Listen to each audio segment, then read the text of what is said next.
sampai kami melihat Indonesia bersinar.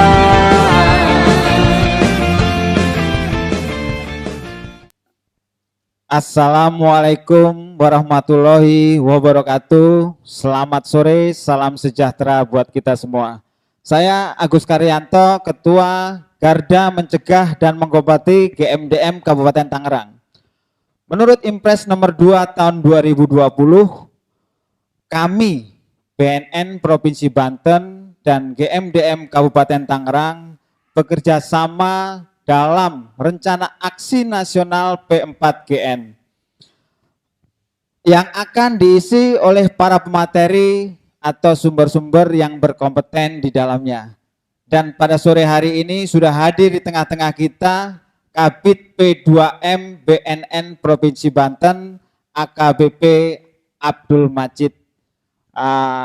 Hari ini kita akan sama-sama dengarkan atau kita sama-sama kupas tentang rencana aksi nasional P4GN. Selamat datang, selamat sore Bapak di acara talkshow kita hari ini untuk mengupas tentang rencana aksi nasional P4GN. Dan di tengah-tengah situasi pandemi COVID-19 kita bersalam ala COVID dulu Pak. Iya, baik terima kasih. Sekali lagi ini bentuk keprihatinan bahwa Indonesia darurat narkoba.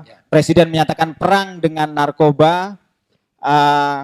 Di sela-sela pandemi COVID-19 ini kita harus tetap bersama-sama menjaga masyarakat kita, khususnya warga Provinsi Banten untuk supaya terhindar dari penyalahguna narkoba. Nah, pada sore hari ini ada beberapa pertanyaan yang akan kami tanyakan ke BNN Provinsi Banten. Yang pertama, apakah tugas pokok dan fungsi dari BNN Provinsi Banten sekarang ini? Baik, terima kasih. Pertanyaan ini cukup luas sekali ini ya, sehingga perlu menjelaskannya secara gamblang.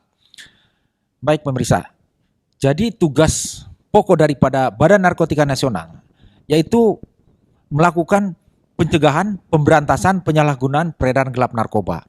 Nah, dengan adanya kalimat sepanjang itu, bahasanya itu, di sini BNN mengkelompokkan menjadi 3 bidang di dalam fungsi dan perannya itu. Makanya di sini ada yang dikatakan bidang P2M yaitu pencegahan. Artinya di BNN Provinsi Banten ini bukan hanya bidang P2M Pak Kabid. Artinya mungkin ada bidang-bidang lain. Oh ada. Termasuk sekilas tadi melihat saya sepertinya di belakang ada rehabilitasi. Oh ada. Jadi makanya di sini ada pencegahan dan pemberdayaan masyarakat. Kemudian ada rehabilitasi, ada juga pemberantasan. Nah, baik, satu persatu secara umum akan saya kupas gitu kan. Bagaimana tugas dan perannya P2M? Nah, peran P2M ini pencegahan ini ya untuk melakukan kegiatan sosialisasi ya diseminasi ya.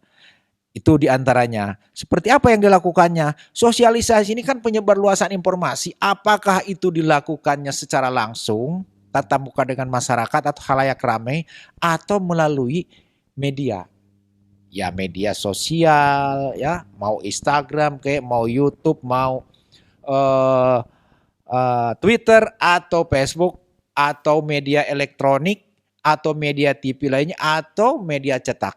Itu upaya-upaya yang dilakukan. Artinya itu. di sela ini ada pandemi COVID-19 ini sosialisasi P4GN harus tetap dilakukan Ya. Walaupun dengan berbagai macam cara.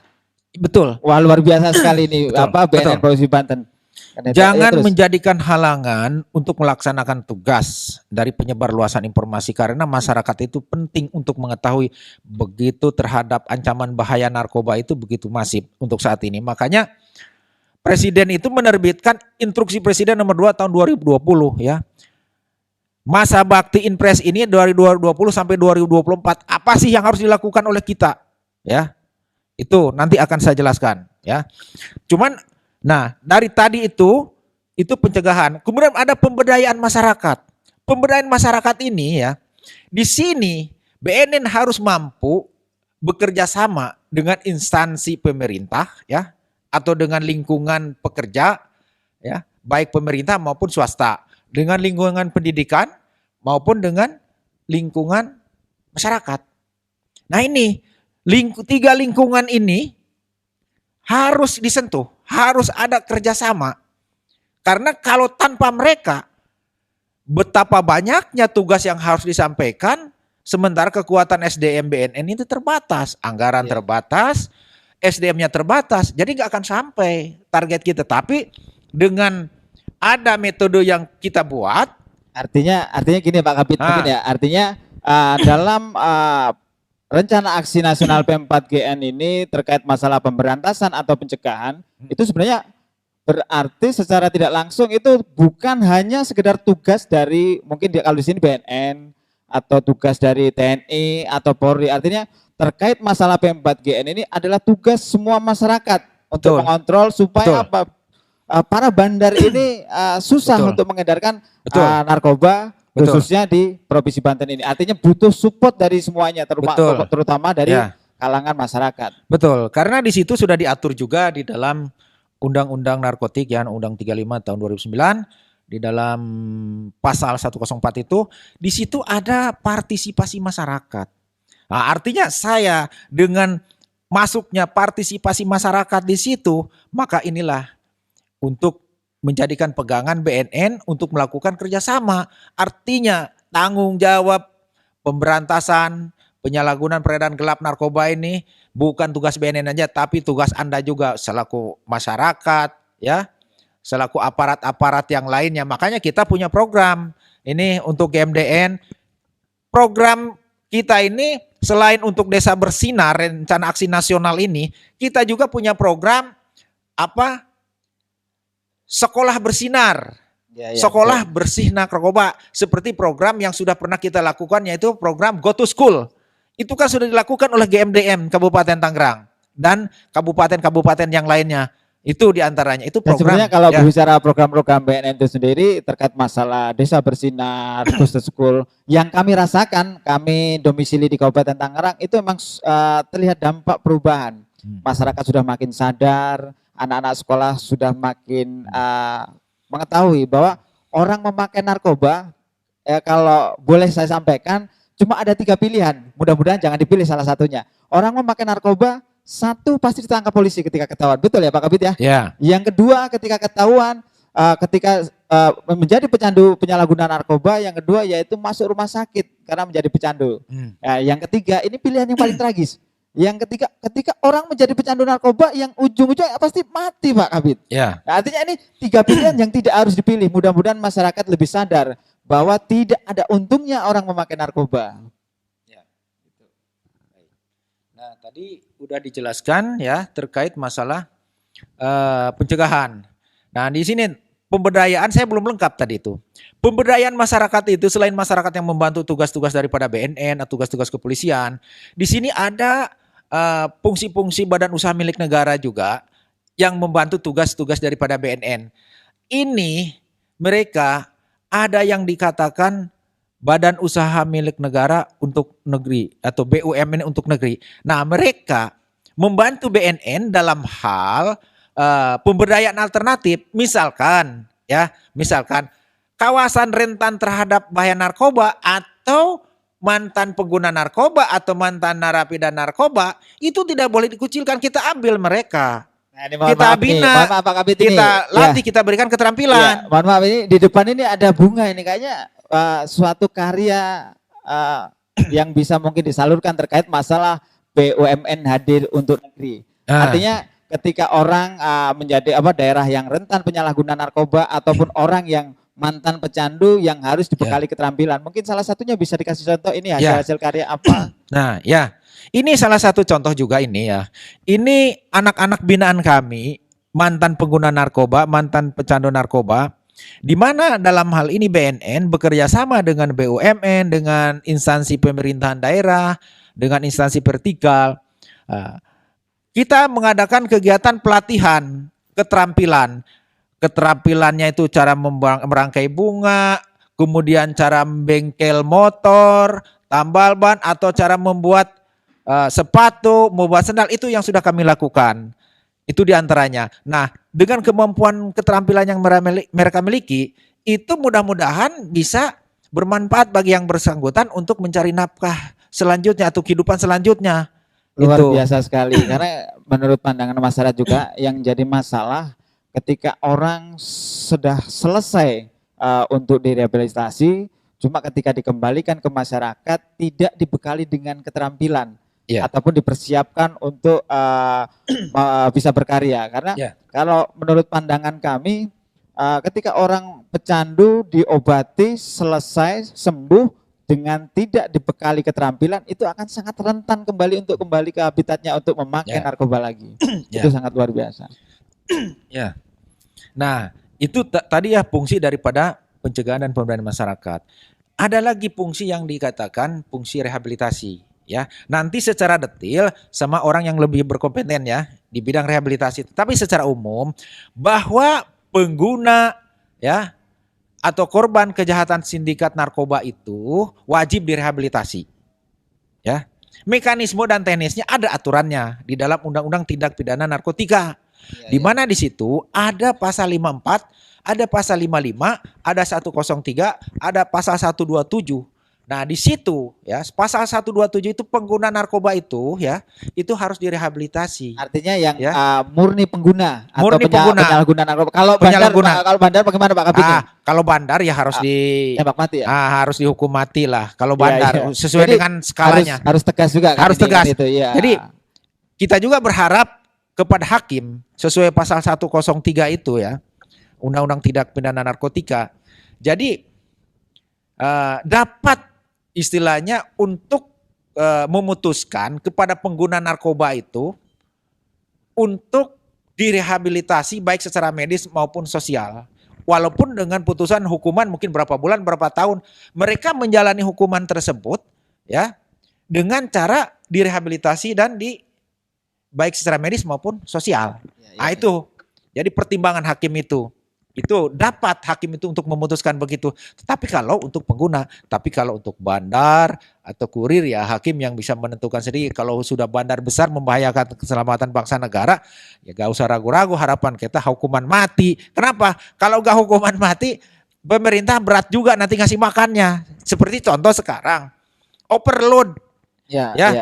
Di lapas itu, cobalah kita kerjasama ya dengan Kanwilkumham juga di bidang masalah narkotika itu, pencegahan, pemberantasan, penyalahgunaan gelap narkoba itu. Kita kerjasama yang baik.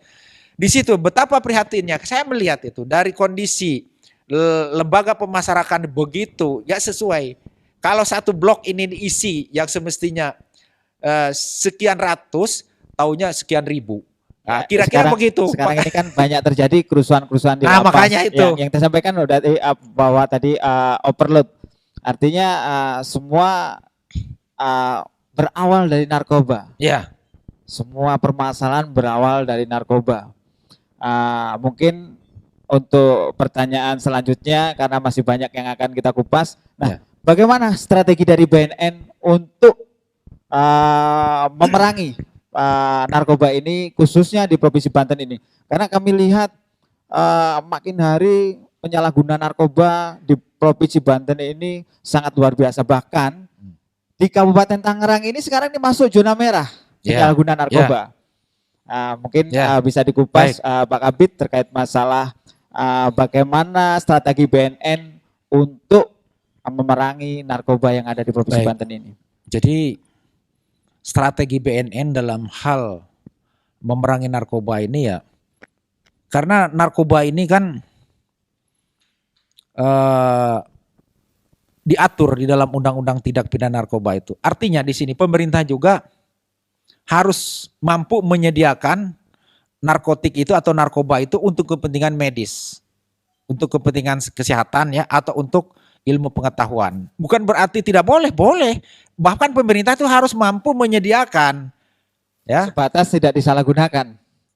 Iya, jangan disalahgunakan, makanya perlu pengawasan di situ. Pemerintah harus menyediakan narkotik itu untuk kepentingan medis, untuk pelayanan kesehatan, ilmu pengetahuan. Artinya manusia itu orang itu butuh obat-obatan juga ya. Ya, butuh. Orang sakit minum obat Ya. kan gitu. Bukan orang sehat minum Ya. obat Ya. kan itu. Ya, itu diantaranya. Kemudian BNN itu harus mampu juga untuk melakukan pencegahan.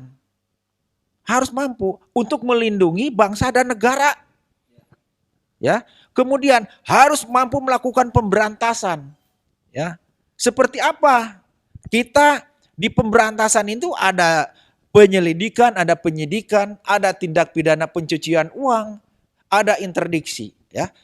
Tindak pidana pencucian uang artinya uang-uang yang dimiliki oleh para bandar ini harus disita untuk kepentingan negara, disita dan Ya. diserahkan kepada negara Kalau supaya perlu mereka dilumpuhkan, dimiskinkan itu ya. dimiskinkan. Iya, iya, betul, betul. Kemudian para pelaku bandar ini harus dihukum yang setimpal.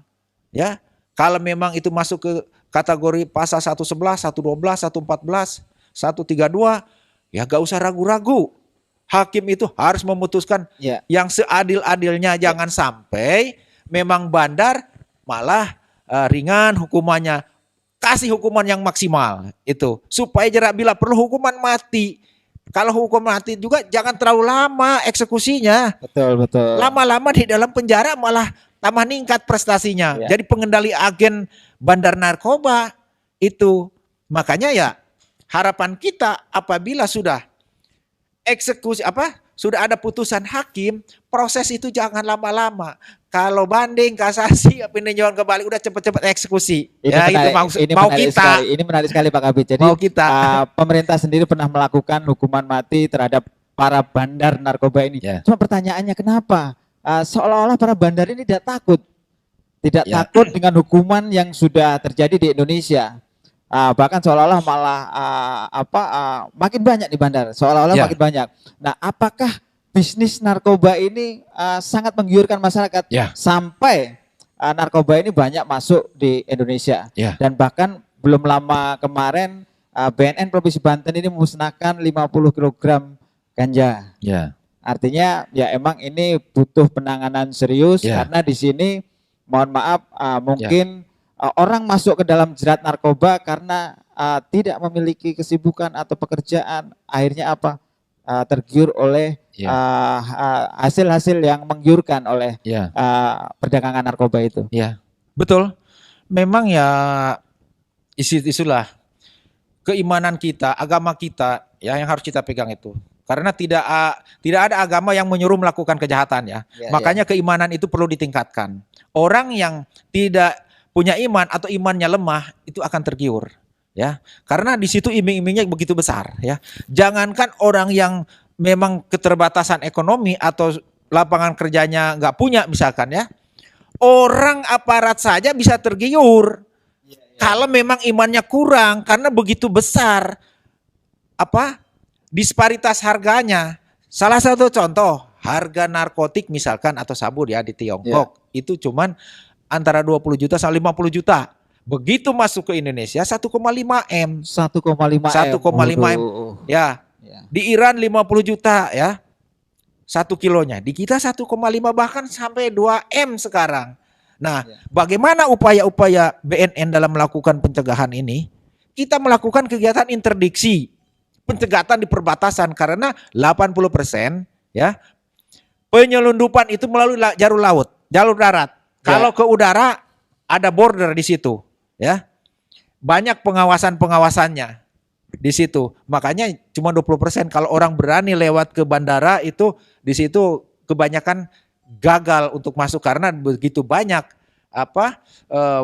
monitoringnya di situ ya. Mungkin kalau lewat jalur bandara segala macam itu agak susah lah untuk penyelundupan barang-barang terlarang itu. Tapi di Banten ini sendiri kan jalur-jalur tikus itu banyak.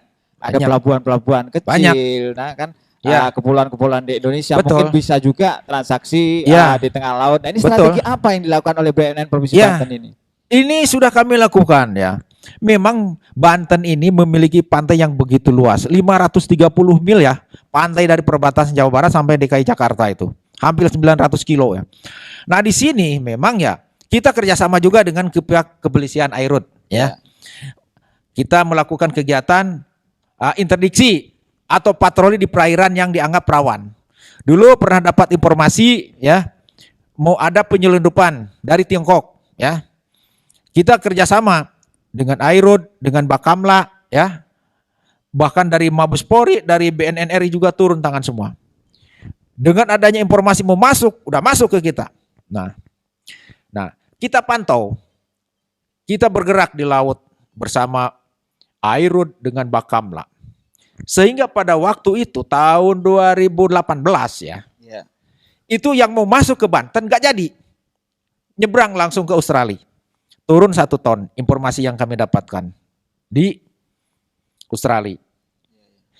Sisanya balik lagi ke Indonesia karena yang dikirim dari Tiongkok itu 3,5 ton. Artinya 1 ton sudah turun di Australia, kembali lagi ini 2,5 ton.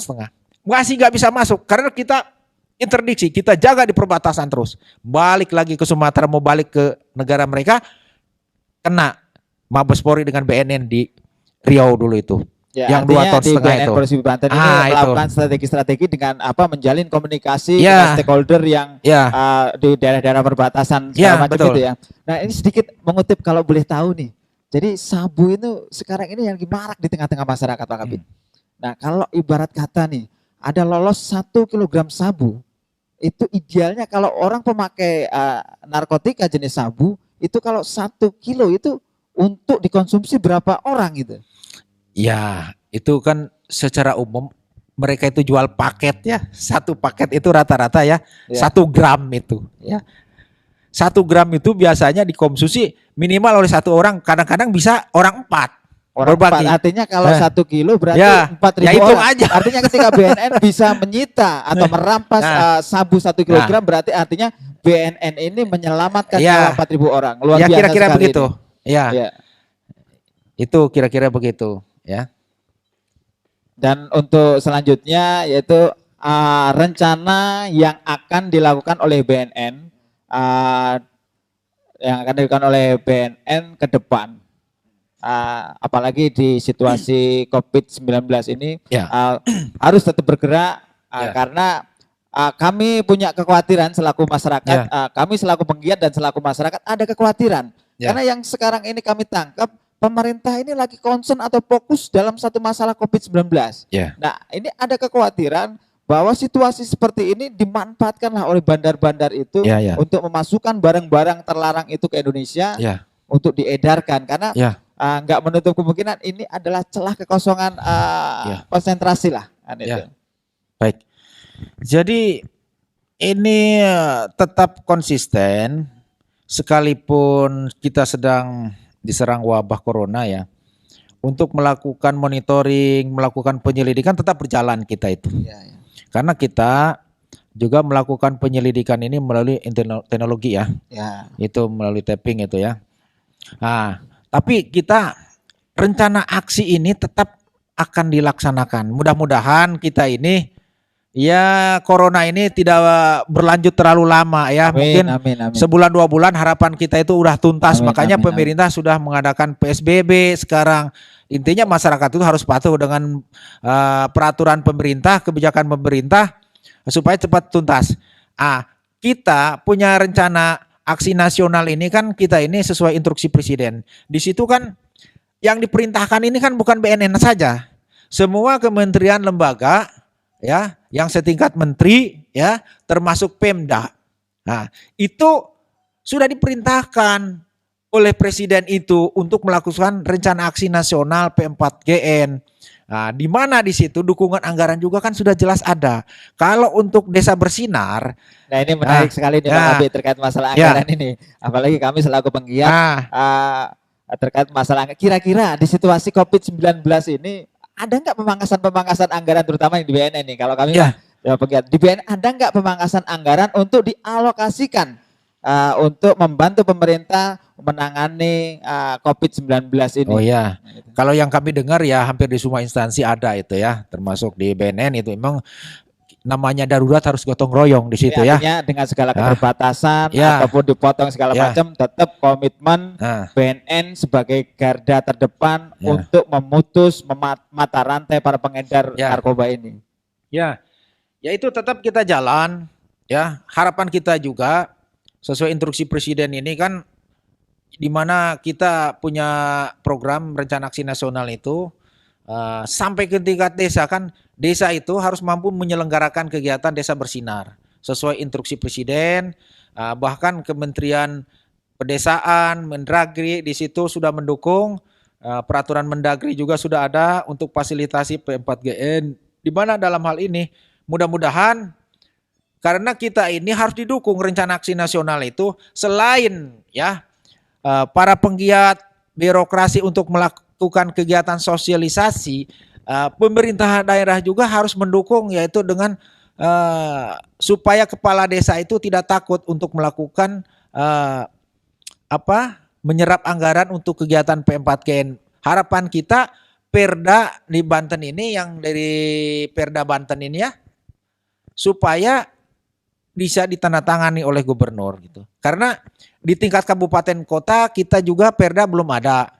Kita memang sudah disahkan oleh DPR, sudah dapatkan registrasi juga ya dari Kementerian Dalam Negeri, tapi sampai saat ini belum ditandatangani oleh gubernur. Kami tunggu juga supaya para kepala desa atau birokrasi itu tidak takut untuk melakukan kegiatan P4GN ini dengan mengalokasikan anggaran. Itu kan Artinya ketika APBD, pemerintah APBN gitu, kira-kira begitu. Artinya ketika pemerintah menyatakan dengan perang dengan narkoba, artinya ya kita harus perang menggunakan segala macam cara, segala macam kemampuan, termasuk finansial, sampai ke kalangan sampai tingkat desa harus bersama berjuang untuk memutus mata rantai supaya tidak masuk ke anak-anak generasi penerus bangsa ini. Ya.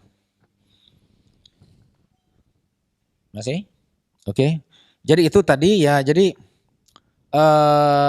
rencana aksi itu, jadi selain sosialisasi, regulasinya tadi itu, regulasi itu ya peraturan daerah, kami berharap supaya bisa cepat terlaksana atau bisa ditandatangani sehingga punya keleluasaan kepala desa atau OPD yang lainnya untuk melaksanakan kegiatan P4GN karena salah satu aturan dari pemerintah daerah juga itu mendukung. Ya artinya regulasi sudah menyentuh sampai tingkat desa, ada yang namanya Permendes ya Pak Kabid ya. Nah, cuma kalau kami lihat ini para kepala desa ini agak malu-malu nih Mas Yani untuk melaksanakan P4GN ini menggunakan sesuai dengan Permendes itu bahwa anggaran dana desa itu masuk skala prioritas salah satunya untuk P4GN. Mungkin lebih dibutuhkan sosialisasi lebih mendalam lagi mungkin dari pemerintah terkait masalah anggaran itu karena itu memang namanya perang segala macam harus membutuhkan anggaran dan pemerintah mengeluarkan regulasi sampai ke tingkat desa. Cuma yang kami baca masih agak malu-malu nih desa-desanya nih kan itu. Ya, pada umumnya ya mereka itu banyak yang belum paham juga ya. Makanya selain Permendagri ya, kemudian Permendes di situ kan ada alokasi dana desa itu yang dimana dalam hal ini untuk kepentingan kesehatan. Narkoba ini itu masuk kepada kolom itu ya. Dengan memerangi narkoba ini kan itu bagian daripada kolom untuk menjaga stabilitas kesehatan di lingkungan masyarakat pedesaan. Supaya jangan sampai terpapar dengan kalau sudah dengan narkoba masuk kan itu orang sudah tidak sehat lagi. Itu kan kira-kira begitu. Jadi harapan kita untuk para kepala desa itu sekalipun peraturan daerahnya belum ada, kami himbau untuk berani mengambil sikap perang terhadap narkoba, mampu mengambil anggaran selama itu bisa dipertanggungjawabkan secara hukum. Anggaran pedesaan itu untuk kepentingan pencegahan, pemberantasan, penyalahgunaan peredaran gelap narkoba. Kami dukung. Gak usah takut-takut karena udah ada instruksi presiden. Gitu.